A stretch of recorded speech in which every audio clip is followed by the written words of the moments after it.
दोस्तों, इतिहास में पहली बार इस तरह की बातों को लेकर हमारे राजनयिकों को किसी देश ने जवाब तलब किया है।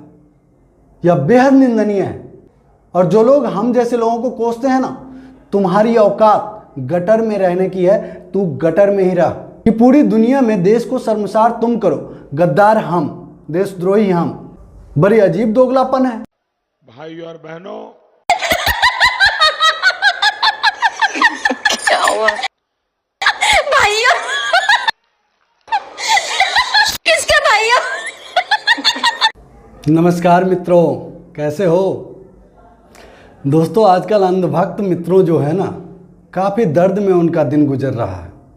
आखिर गुजरे क्यों नहीं? उनके बुआ और फूफा पर कार्रवाई जो हो गई, लेकिन कोई बात नहीं, अभी तो मीठा दर्द है। दर्द थोड़ा ज़्यादा ही होने वाला है, क्योंकि अभी तो पार्टी ने कार्रवाई की है, और पार्टी के कार्रवाई का क्या भरोसा। असली दर्द तो आपको तब स्टार्ट होगा जब भारतीय दंड संहिता के तहत उन्हें सजा दी जाएगी। और इसी का इंतजार ना सिर्फ भारत की स्वतंत्र सोच रखने वाली, अपने भारत पर गर्व करने वाली भारत की जनता, बल्कि पूरी दुनिया चाह रही है। दोस्तों, पैगंबर मोहम्मद साहब के खिलाफ पूर्व भाजपा प्रवक्ता, पूर्व कहना पड़ेगा, नुपुर शर्मा की आपत्तिजनक टिप्पणी के बाद पैदा हुआ विवाद आज उसकी आंच 14 देशों तक पहुंच गई है। हाल ही में अफगानिस्तान में सत्तारूढ़ तालिबान ने भी नुपुर शर्मा की टिप्पणी पर भारत को कट्टरपंथ को लेकर लेक्चर दिया है। अब सोचिए, अब तालिबान हमें सिखा रहा है कि हमें क्या करना चाहिए। किस स्तर तक मोदी जी ने भारत का डंका पूरी दुनिया में बजा दिया है। तालिबान के प्रवक्ता जबीहुल्लाह मुजाहिद ने पूर्व भाजपा प्रवक्ता की टिप्पणी की निंदा करते हुए कहा कि हम भारत सरकार से आग्रह करते हैं कि ऐसे कट्टरपंथियों को इस्लाम के पवित्र धर्म का अपमान करने और मुसलमानों की भावनाओं को भड़काने की अनुमति ना दें। मुजाहिद ने आगे कहा कि इस्लामिक अमीरात ऑफ अफगानिस्तान भारत में सत्तारूढ़ दल के एक पदाधिकारी के इस्लाम के पैगंबर के खिलाफ अपमानजनक शब्दों के इस्तेमाल का कड़ा विरोध करता है। वहीं दोस्तों, नुपुर शर्मा की टिप्पणी की अब तक 14 देशों ने निंदा की है।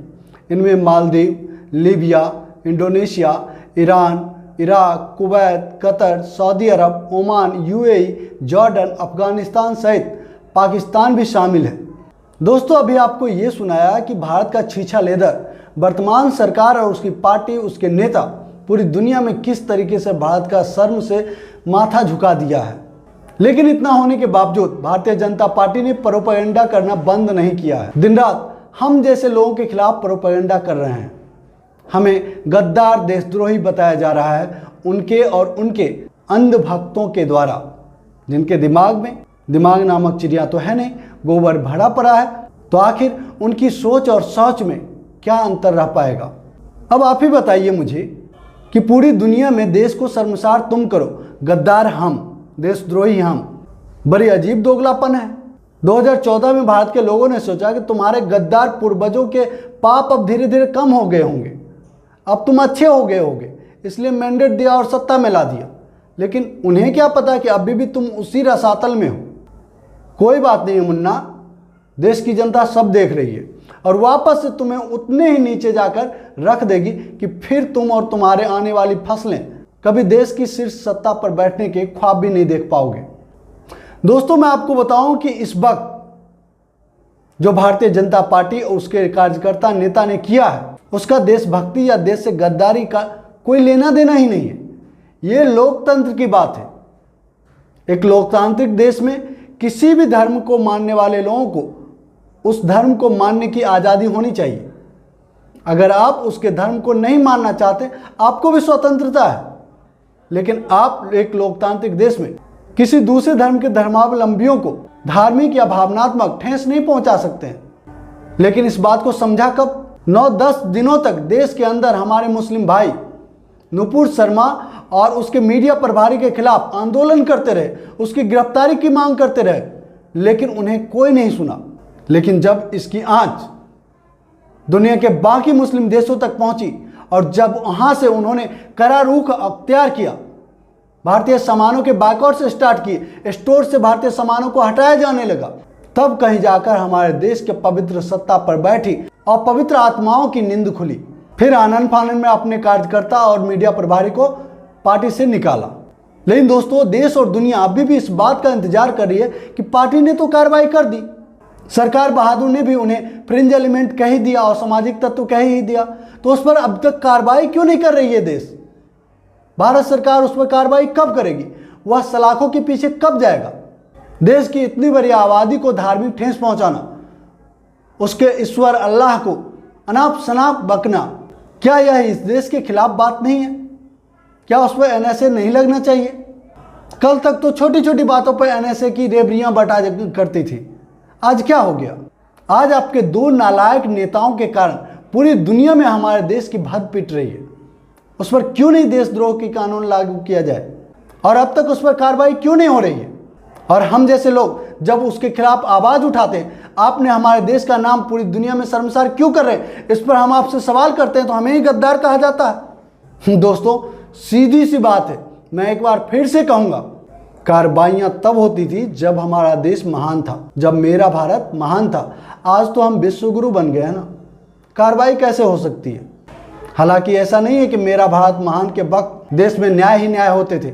उस वक्त भी गरीबों को कुचला जाता था, उस वक्त भी धार्मिक भावनाओं को आहत की जाती थी, जातिगत उत्पीड़न होते थे, लेकिन उन पर कार्रवाइयां भी होती थी। लेकिन इस तरीके से उसे भुनाने के लिए सत्ताधारी पार्टी दिन रात एक नहीं करती थी, पूरी दुनिया में भारत को शर्मसार नहीं करती थी। लेकिन ये क्या करें, धर्म और दंगा, ये दो ही चीजें हैं इनके, खाद और पानी। इसके बिना इस देश में ये राजनीति कर ही नहीं सकते। दूसरों के भावनाओं को ठेस पहुंचाना, उनके खिलाफ अनाप शनाप बकना, देश में दंगे करवाना, यही तो है। यही करके एक बड़ा वर्ग का वोट ये लामबंद करते हैं, एकजुट करते हैं और अपने पक्ष में डलवाते हैं। फिर जाके कहीं ये सत्ता में वापस आते हैं। बिना अनाप शनाप बयान के, लोगों को भड़काए बिना, धार्मिक भावनाओं को ठेस पहुंचाए बिना ये सत्ता में रह ही नहीं सकते। और कहीं ना कहीं यही कारण है कि ये बार बार देश में इस तरह के कार्यक्रम को आयोजित करते हैं। ये अलग बात है कि आज तमाम मुस्लिम देशों में इसकी कड़ी आलोचना हो रही है, और होनी भी चाहिए, क्योंकि जिस तरह की बातें एक धर्म विशेष के पैगंबर के खिलाफ की गई वह काफ़ी निंदनीय है। और वो लोग करार रुख अख्तियार क्यों ना करें जिनकी आपके इकोनॉमी में बहुत बड़ी भागीदारी है। आज जबकि हमारे देश की इकोनॉमी रसातल में पहुंच गई है, ऐसे वक्त में भी हमारी इकोनॉमी को वो लोग बड़ा बल देते हैं। परंतु अगर हम इकोनॉमी की बात भूल भी जाए तो आज खाड़ी देशों में हमारे देश के 60 लाख से ज़्यादा कामगार कार्य कर रहे हैं, नौकरी चाकरी कर रहे हैं, जीवन यापन कर रहे हैं। और कान खोलकर सुन लीजिए, वो सारे के सारे मुसलमान नहीं हैं, उनमें हिंदू भी हैं, सिख भी हैं। तो इस भ्रम में कतई ना रहें। और उन सब को आप जो यहाँ पर हिंदू मुसलमान मंदिर मस्जिद हिंदुस्तान पाकिस्तान करते हैं ना, इससे उनकी जान खतरे में आ जाती है। सोचिएगा, अपने वतन से इतने दूर कैसे अपने आप को संभालते होंगे वे लोग। याद है 2-2 करोड़ नौकरी हर साल के वादे किए थे।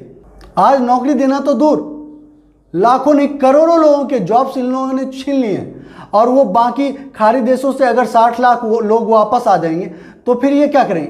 क्या भारत में उन लोगों को ये जॉब प्रोवाइड कर देंगे? भारत में रहने वाले युवा युवतियों को ये जॉब नहीं दे पाते, उन लोगों को कहां से देंगे? दोस्तों, इतिहास में पहली बार इस तरह की बातों को लेकर हमारे राजनयिकों को किसी देश ने जवाब तलब किया है। यह बेहद निंदनीय है। और जो लोग हम जैसे लोगों को कोसते हैं ना, तुम्हारी औकात गटर में रहने की है, तू गटर में ही रह। हालांकि इस तरह के किसी भी मुद्दे पर अगर सरकार की आलोचना की बात होती है ना, वो आलोचना तुम्हारे मुंह से होनी चाहिए थी, क्योंकि तुम्हारा सबसे पहला हक था आलोचना का, क्योंकि तुमने इन प्रकार इस सरकार को सत्ता में लाया है। लेकिन तुमसे तो ये सब हो नहीं पाएगा, क्योंकि वोट देते वक्त सिर्फ तुमने वोट नहीं दिया था, अपना दिमाग निकाल कर उसको दे दिया था, और उधर से वापस से दिमाग से ब्रेन निकाल कर उसमें गोबर और गौमूत्र डालकर तुमको वापस दे दिया गया। तो इस तरह के समसामयिक घटनाओं पर सवाल कैसे करोगे? दूसरे लोग जो सवाल करेंगे वो तुम्हें गद्दारी देशद्रोही दिखेंगे। हालांकि दोस्तों, ऐसी जानकारी आ रही है कि भारतीय जनता पार्टी ने तमाम अपने बरबोले नेताओं के लिस्ट बनाए हैं। मुझे नहीं पता कि उस लिस्ट से ये क्या करेंगे, क्योंकि अगर उन नेताओं को इन्होंने चुप करा दिया तो फिर इनकी राजनीति ही खत्म हो जाएगी। फिर ये करेंगे क्या इस देश में क्योंकि विकास तो इनसे होने से रहा। तो अंत में इतना ही कहूँगा कि इस देश की इज्जत तभी बचेगी जब ऐसे तमाम जो बेकार लोग हैं, जो उलझलूल बातें करते हैं, दूसरों के धार्मिक भावनाओं को ठेस पहुंचाते हैं, देश के लोगों को गद्दार बताते हैं, देशद्रोही बताते हैं, ऐसे लोगों से सख्ती से निपटना होगा। देश में कानून सम्मत उन पर कार्रवाई करनी होगी, तभी जाकर पूरी दुनिया में वापस से हमारे देश के प्रति, हमारे देश के कानून के प्रति विश्वास बढ़ेगा और वापस से हम अपनी पुरानी स्थितियों में होंगे। क्योंकि पूरी दुनिया को पता है हमारे देश का इतिहास। अगर मोदी सरकार के पिछले 8 साल के कार्यकाल को हम भूल जाएं तो हम इतने बुरे भी नहीं थे, क्योंकि पाकिस्तान जैसा देश मुस्लिम राष्ट्र होते हुए भी तमाम मुस्लिम राष्ट्र उसको तवज्जो ना देकर भारत को अपना दोस्त बनाता था, भारत के साथ व्यापारिक रिश्ते रखते थे। कहीं ना कहीं ये भारतीय सभ्यता, संस्कृति और हमारी अपनी विचारधारा की मजबूती थी, जिसके कारण पूरी दुनिया हमसे जुड़ना चाहती थी, हमारा सम्मान करती थी। तो दोस्तों इस टॉपिक पर इतना ही। अगर हमारी ये प्रस्तुति, हमारी ये बातें आपको अच्छी लगी, वीडियो को लाइक कीजिएगा, शेयर जरूर कीजिए। और जो दोस्त पहली बार हमारे चैनल पर, आपसे निवेदन है हमारे चैनल को सब्सक्राइब कर ले और घंटी के बटन को जोर दबा दे, ताकि हमारा हर एक वीडियो सबसे पहले आपको मिले। जय हिंद, जय भारत, जय संविधान।